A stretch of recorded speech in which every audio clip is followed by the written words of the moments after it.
I have decided I am going to launch organic farming all alone this time. So నేనే ఒక organic form establish చేస్తున్నా. And name కూడా నిన్ననే register చేయించినాం. దాని పేరు ఆర్గానిక్ యుగం. సో షాప్ పైన కూడా బోర్డు అంతా ఆర్గానిక్ యుగం అని వస్తుంది. ఆర్గానిక్ యుగం అంటే యుగం అంటే ఒక ఎరా, ఒక జనరేషన్.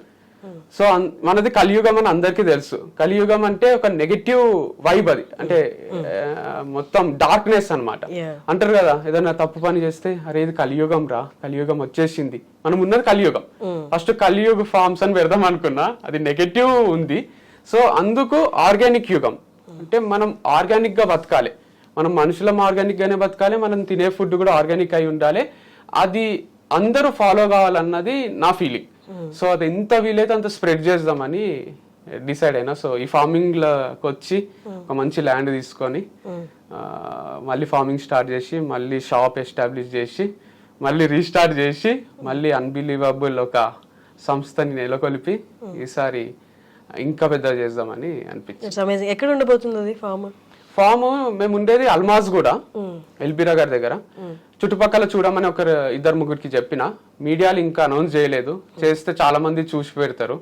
సో ఒక చిన్న రీల్ చేద్దాం అనుకుంటున్నా, ఇట్లా అల్మాజ్ కూడా దగ్గర ఏదన్నా మంచి ల్యాండ్ ఉంటే చెప్పండి అని. దాని దగ్గరలో ఒక ½ అవర్ డిస్టెన్స్ లో ల్యాండ్ తీసుకొని చేద్దాము అని.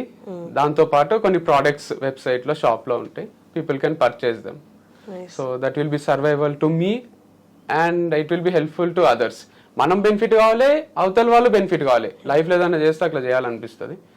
So this is one thing. Recent గా యూఆర్వి స్పోర్ట్స్ అని ఒకటి అనౌన్స్ చేసినాం, నేను మా అన్న. ఒక స్పోర్ట్స్ షాప్ పెడదాము, ఒక ఇట్లా మంచి బ్యాట్స్ అందిస్తాం, క్రికెట్ బ్యాట్స్, షటిల్ బ్యాట్స్ అని. కానీ నాకు మనసు అంతా ఎందుకు ఆర్గానిక్ ఫార్మింగ్ మీదనే ఉంది. నాకు ఇదే చేయబుద్ధి అవుతుంది. అంటే అది చేస్తుంటే కూడా అంటే నచ్చిన వాళ్ళని వదిలేసి ఎవరితోనో ఉంటున్నట్టుంది. అంటే ఇట్లా ఒక టైప్ ఉంది, అంటే సఫకేటింగ్ ఉంది. సక్సెస్ అవుతుందని తెలుస్తుంది యూఆర్వి స్పోర్ట్స్, కానీ ఆర్గానిక్ ఫార్మింగే చేయబుద్ధి అవుతుంది. రెండింటి మీద కాన్సన్ట్రేట్ చేస్తే ఏదో ఒకటి ఫెయిల్ అవుతుంది అనిపిస్తుంది. సో నేను మా నేమ్ డిసైడ్ అయినామంటే ఇది కొన్ని రోజులు హోల్డ్ లో పెడదాం, యూఆర్వి స్పోర్ట్స్.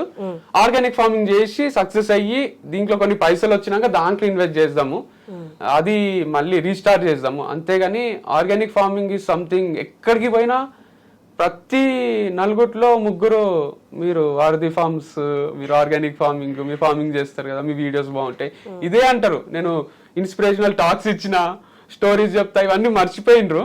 నేను ఒక ఫార్మింగ్ ఇండస్ట్రీలో ఉన్నదని ఒకటే రిజిస్టర్ అయింది పబ్లిక్ కి. మంచిగా అనిపిస్తుంది వాళ్ళ ఫీలింగ్. చిన్న చిన్న పిల్లలు గుర్తుపడతారు, 3rd, 4th క్లాస్ పిల్లలు.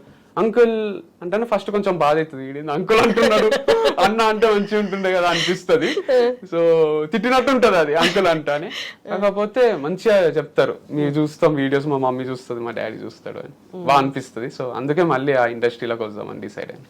రైట్ నో పీరియడ్ ఎలా ఉంటది అంటే, పాస్ట్ అనేది గుర్తుపెట్టుకుంటారు కానీ కొంతవరకే, బట్ ఇప్పుడు రైట్ నువ్వు ఏం చేస్తున్నావో అదే ఎక్కువ గుర్తుపెట్టుకుంటారు. ఇది దాడి నువ్వు ముందుకెళ్ళి ఇంకోటి ఏమైనా చూపించావా, అది హైలైట్ చేసావా, అది కూడా గుర్తుపెట్టుకుంటారు. సో మీరు అన్నట్టు అది గుర్తులేదు అంటే మనం ఏది చూపిస్తే అదే గుర్తుపెట్టుకుంటారు. నిజమే నిజమే. అంటే అదే అంటారు కదా, నేను ఇన్ని సెంచరీలు కొడుతుంటి, ఒకప్పుడు నేను ఇట్లా, ఒకప్పుడు నేను మస్తు స్మార్ట్ ఉంటుంటి. ఎవరన్నా అంటారు చిన్నప్పుడు ఫోటోలలో చాలా స్మార్ట్ ఉన్నావు అంటే సంతోషం కన్నా ఎక్కువ బాధ అవుతుంది. ఇప్పుడు అట్లా లేమా, ఏంది ఇది అని. అట్లా మీరు అన్నట్టు ప్రజెంటే ఇంపార్టెంట్. నువ్వు ముందేం చేసినావు, ఏంది నీ హిస్టరీ ఏంది కన్నా ఎక్కువ ప్రజెంట్ లైఫ్ చాలా ఇంపార్టెంట్ మీరు అన్నట్టు.